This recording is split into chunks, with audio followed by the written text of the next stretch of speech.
بقر عید کے دنوں میں ایک مولوی صاحب کو میں سن رہا تھا۔ وہ جذباتی انداز میں فرما رہے تھے کہ جو قربانی کی نیت کرنے والے قربانی تک ناخن اور بال نہیں کاٹتے، ان میں داڑھی شیو کرنے والے بھی ہوتے ہیں۔ وہ بھی فخر سے کہتے ہیں کہ ہم قربانی کر کے سنت زندہ کر رہے ہیں، اور پھر فوراً قربانی کے بعد رسول اللہ صلی اللہ علیہ وآلہ وسلم کی سنت یعنی داڑھی کو کاٹ دیتے ہیں۔ یہ کیسی سنت کی پیروی ہوئی؟ ایسی قربانی کا کوئی فائدہ نہیں ہے۔ مولوی صاحب کی نیت بے شک اچھی تھی، لیکن مجھے یوں لگا کہ اللہ نہ کرے، لیکن اس بیان کا رزلٹ یہ نکلے گا کہ جو لوگ داڑھی منڈاتے ہیں ان کی اکثریت شاید قربانی کرنا ہی چھوڑ دے، اور بہت کم ایسے کچھ لوگ ہوں گے جو اس بیان سے متاثر ہو کر داڑھی رکھنا شروع کر دیں گے۔ اس کی وجہ یہ ہے کہ انسان نیک کام کی نسبت بد کام کی طرف جلدی مائل ہوتا ہے، کیونکہ پشت پر صرف نفس ہی نہیں، شیطان بھی کارفرما ہوتا ہے۔ ایک نیک کام کو دوسرے نیک کام پر منحصر نہیں کرنا چاہیے۔ اس بیان میں تو گویا داڑھی منڈے بندے سے قربانی بھی چھڑوا کر اسے مزید گناہگار بنایا جا رہا ہے، کیونکہ صاف الفاظ میں کہا جا رہا ہے کہ تیری قربانی کا کوئی فائدہ نہیں ہے۔ فائدہ نہیں ہے تو بندہ کیوں ہزاروں روپے لگائے؟ میں ذاتی طور پر ایسے طریقہ دعوت دین کے خلاف ہوں کہ جس میں آپ کسی کو یہ بتا رہے ہوتے ہیں کہ تم جو یہ کام مطلب کوئی بھی نیک عمل کر رہے ہو تو اپنے فلاں برائی کو تو دیکھو، تمہارے اس نیک کام کا کیا فائدہ جب تم وہ فلاں برائی کرتے ہو، یا یہ کہ پہلے فلاں برائی تو چھوڑو پھر نیک کام کرتے پھرو، یا تم جو فلاں برائی کرتے ہو پہلے وہ چھوڑو تب نیک کام کیا کرو، ورنہ تمہارے نیک کام قبول ہونے سے رہیں اور تمہیں یہ کوئی فائدہ نہیں دینے والے، فضول میں خود کو تکا رہے ہو، وغیرہ وغیرہ۔ میرے نزدیک یہ طریقہ اس لیے درست نہیں ہے کہ کسی بھی بندے کے لیے دین پر بالکل 100% عمل پیرا ہونا اور 100% ہی ولی اللہ بننا ایک انتہائی ہی مشکل اور تقریباً ناممکن کے برابر کام ہے، اور کوئی بندہ لاکھ بھی ایسا بنے تب بھی اسے اپنے بارے میں اس خوش فہمی میں رہنے یا یہ اعلان کرنے کی اجازت دین میں نہیں ہے کہ میں دین پر 100% عمل پیرا شخصیت ہوں اور مجھ سے کوئی گناہ یا غلطی سرزد ہو ہی نہیں سکتی، کہ ایسی ہستی جس سے غلطی سرزد ہو ہی نہیں سکتی تو پھر کامل کہلائے گی، اور کامل تو صرف اللہ کی ذات ہے۔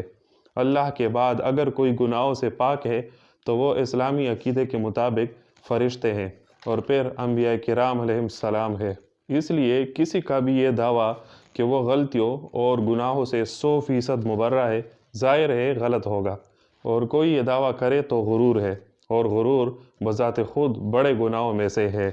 بس جب یہ بات واضح ہے کہ کسی بھی انسان کے لیے یہ ناممکن ہے کہ وہ 100% دین پر عمل پیرا ہو، اور اس ضمن میں اس سے کوئی بھی غلطی سرزد ہو ہی نہیں سکتی ہو، تو ایسے میں کوئی بندہ 100 برائیاں بھی کرے اور ایک کام ہی نیکی کا کرے تو اس ایک کام کو بھی سراہنا چاہیے، بجائے اس کے کہ اس کی برائیوں کا تانا دے کر اس کی حوصلہ شکنی کی جائے اور اس کے اندر یہ احساس پیدا کرنے کی کوشش کی جائے کہ نیک کام کرنا تیرے پہ جچتا نہیں ہے، لہٰذا تو نیک کام کرو ہی مت۔ جو بندہ آلریڈی 100 کام برے کر رہا ہو، ممکن ہے آپ کی اس طرز دعوت سے وہ بجائے 100 برائیاں چھوڑنے کے یہ ایک نیکی والا کام بھی چھوڑ دے، کیونکہ 100 برائیاں چھوڑنے سے ایک نیک کام ہی چھوڑ دینا نسبتاً زیادہ آسان ہے۔ لہٰذا کوئی بھی نیک کام نہ کرنے سے کوئی ایک بھی نیک کام کرنا بہرحال بہتر ہے، پھر خاص کر ایک کثرت سے برے اعمال سر انجام دینے والے کی طرف سے کیے گئے نیک کام کو تو اس لیے بھی زیادہ سراہنا چاہیے کہ اس کا دل دین کی طرف مزید مائل ہو۔ کسی کے برے کام پر اعتراض کرنے والے کو یہ بھی دیکھنا چاہیے کہ وہ خود کتنے برے کام کر رہا ہے، جیسا کہ عرض کیا کہ ایسا ممکن ہی نہیں کہ اللہ فرشتوں اور انبیاء کرام علیہ السلام کے بعد کوئی ایسا ہو جس سے کوئی بھی غلط کام سرزد ہی نہ ہوتا ہو۔ یہ بھی ذہن میں رہے کہ کسی کو اس کے برے عمل کا تانا دینا بذات خود ایک غرور ہے، اپنے نیک اعمال پر غرور، اور غرور کرنے والا کتنا ہی نیک عمل والا کیوں نہ ہو کبھی اللہ کا پسندیدہ شخص نہیں بن سکتا۔ نیک اعمال پر غرور کرنے والا میرا نہیں خیال کہ اللہ کی رضا حاصل کر سکتا ہے، کیونکہ رسول اللہ صلی اللہ علیہ وسلم نے فرمایا تھا کہ نیک اعمال کے عوض میں بھی اللہ کی رضا حاصل نہیں کر سکتا، بلکہ اللہ کی رضا حاصل کرنا تو صرف اللہ کے فضل و کرم اور رحم سے ہی ممکن ہے۔ اللہ حساب کتاب کرنے پر اتر آئے تو کوئی مائی کا لال سرخرو ہو ہی نہیں سکتا۔ جنت جانے والے تو بس اللہ کے فضل و کرم اور رحم سے ہی جا پائیں گے۔ تقوی کا تقاضا یہ ہے کہ انسان چاہے لاکھ بھی نیک کام کیوں نہ کرتا ہو، اسے اپنا آپ کمتر اور گنہگار سمجھنا چاہیے۔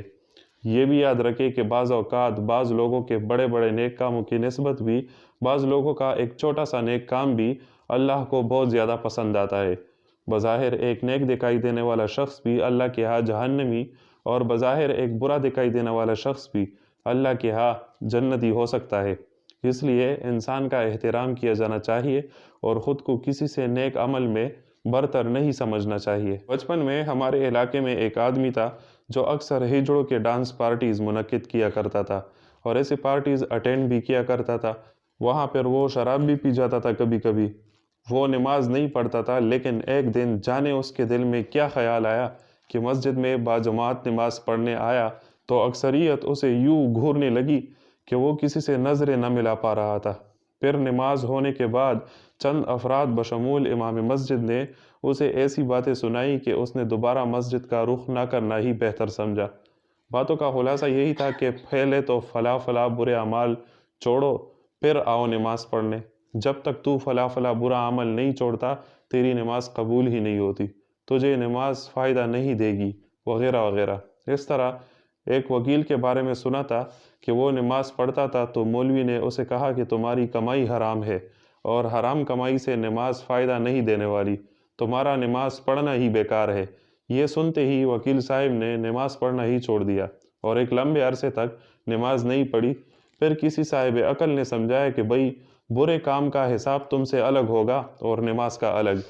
یہ بات درست ہے کہ حرام کمائی کھانے والے کی نماز قبول نہیں ہوتی، لیکن بجائے نماز چھوڑنے کے تم نماز پڑھتے رہو، نماز میں اللہ سے مدد بھی مانگو اور کمائی کو حلال کرنے کے لیے عملی کوششیں بھی شروع کرو۔ نیز اگر تم صرف مظلوموں کے کیس لڑو گے تو تمہاری وکالت کی کمائی بھی حلال ہے۔